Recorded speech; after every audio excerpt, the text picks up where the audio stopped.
you ever received an email where the subject line reads, "How to tell an employee he smells"? Well, unless you received the same one that I did a couple of days ago, my guess is probably not, but I actually got this email in my inbox. I have no idea why.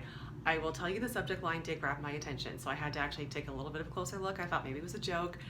It wasn't, so I printed it out just so I could read a little bit more of this to you. Subject line, "How to tell an employee he smells."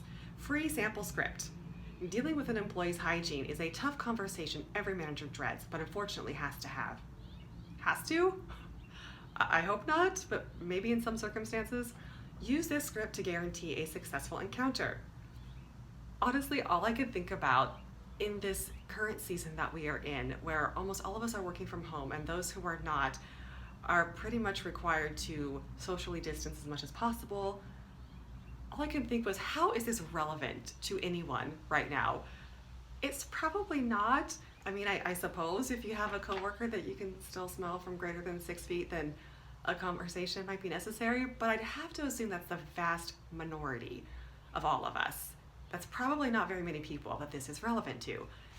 So that just made me think, what is relevant to you right now? What kinds of challenges or struggles, given this current situation, what are the current challenges or struggles that you are dealing with?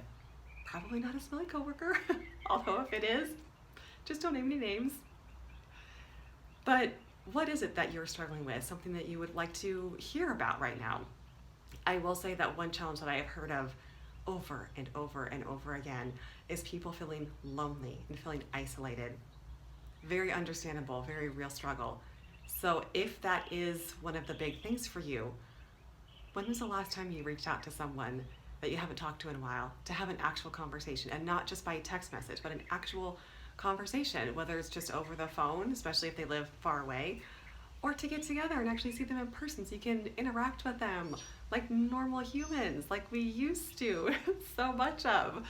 If it's been a while, I invite you to choose someone. Just pick one person to reach out to this weekend and have a phone conversation with them, or even invite them over and just hang out in your own yard. How great is it to have a face-to-face conversation with someone, even if it has to be at a distance, but without a mask and being able to see their expressions? It's awesome. And it is something that a lot of us do miss out on right now. So if that is a struggle for you, yes, I invite you to pick someone to reach out to this weekend. Oh, and if you're wondering, geez, does she even take her own advice? Yes, I do. I actually already reached out to a friend of mine earlier this morning, someone that I haven't seen since January, and it's really sad because she actually lives only 15 minutes away, and I've not seen her since January.